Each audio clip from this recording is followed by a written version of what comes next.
လောကလူတွေကလိန်ပြောရမှအစဉ်ပြေတယ်လို့ယူဆကြတယ်မဟုတ်ပါဘူးပြောကြရှင်မှန်တိုင်းပဲပြောလို့ရတယ်သို့တော့မြတ်စွာဘုရားတောင်းတင်ဆုံးမထားတာချီပါဇက်ဆိုတာမပြောဘဲနေလို့လည်းရတာပဲလေလိန်ပြောမှမဟုတ်တာအဲ့တော့လိန်ရမယ်ဆိုမလိန်မဲနေမယ်ပေါ့မပြောဘဲနေမယ်ပေါ့လိန်လိုက်လို့ရှင်လိန်ထားတဲ့အကြောင်းအရာတစ်ခုကပေါ်လာလို့ရှင်ဒီလူဟာလူလိန်ဆိုပြီးတော့သိပြီးတော့မယုံကြည်ကြတော့ကိုလိန်လိုက်တဲ့အတွက်ကြောင့်တစ်ဖက်သားမှာအကျိုးပြတ်သွားရင်ပို့ပြီးတော့ဆိုးတဲ့ပြစ်မှုတစ်ခုဖြစ်လာတစ်ဖက်သားကိုထိခိုက်နေတာဒါကြောင့်မို့မြတ်စွာဘုရားအပြောနဲ့ပတ်သက်ပြီးတော့ဆုံးမသွန်သင်ထားတာရှိ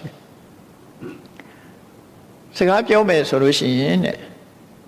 မှန်တာကိုပဲပြောရမယ်မမှန်တာကိုမပြောရဘူးမမှန်ဘူးဆိုမပြောဘဲနေမယ်မှန်တာပဲပြောမှန်တယ်ဆိုပြီးတော့ရောပြောတဲ့သလားတွေ့ရမယ်နော်ဟုတ်တော့ဟုတ်တယ်ဒါပေမဲ့ဟုတ်တိုင်းပြောရမလားလို့ဆိုမြတ်စွာဘုရားအကျိုးရှိမှပြောအကျိုးမရှိရင်မပြောနဲ့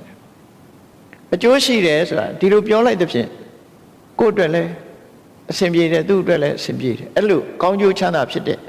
စကားမျိုးပဲပြောမှန်လဲမှန်တယ်အကျိုးလည်းရှိတယ်အဲ့ဒီလိုစကားမျိုးတောင်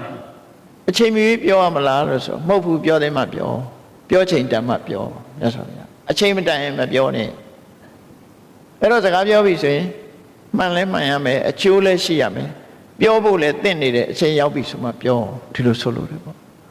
ဟုတ်ပြီပြောပြီဆိုတာတောင်မှပဲစဉ်းစားလိုက်အောင်ဘယ်လိုပြောမလဲပြောတာကနှစ်မျိုးရှိတယ်ရိုင်းဆိုင်ကြီးပြောမှလား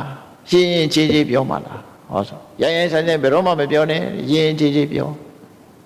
တစ်ဖက်သားနာခံတာတဲ့စကားနဲ့ပြောpolite impolite ဆိုတာရှိတယ်နော်ရင်ကြီးရမယ်ရင်ကြီးပြောဟုတ်ပြီရင်ကြီးပြောတယ်တချို့ကရင်ကြီးပြောတော့လည်းပဲစိတ်แท้ကပုတ်နေတာရှိတယ်နော်မကောင်းတဲ့စိတ်နဲ့ပြောတာရှိတယ်အေးမြတ်စွာဘုရားစိတ်ထားတောင်မှပဲဒေါသစိတ်နဲ့မပြောနဲ့မေတ္တာစိတ်နဲ့ပဲပြောသူ့အကျိုးကိုလိုလားတယ်ဆိုစိတ်နဲ့ပဲပြောပါဟုတ်အဲ့တော့စကားပြောမှုဆိုတာနဲ့ပတ်သက်ပြီးတော့ကိုချင်းသီလထိမ့်သိမ်းဆောက်ရှောက်တဲ့အခါမှာမှန်တာကိုသာပြောရမယ်မှန်လဲမှန်ရမယ်အကျိုးရှိတာကိုသာပြောရမယ်မှန်လဲမှန်တယ်အကျိုးလည်းရှိတယ်ပြောတဲ့အချိန်ရောက်မှပြောရမယ်ပြောပြီဆိုတဲ့အခါမှာ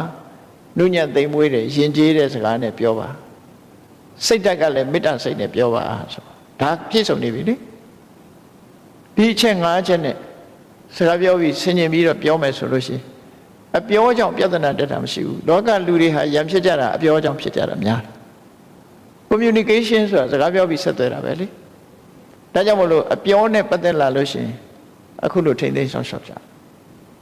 အဲ့တော့မုသဝါဒဆိုရလိန်ပြီးပြောပြီးတစ်ဖက်သားအကျိုးဆုပ်ယုပ်သွားပြီဆိုရင်ပို့ပြီးတော့ပြစ်ကြီးလာအဲ့ဒါကြောင့်မလို့ဒါကိုလည်းရှောင်ရမယ်လို့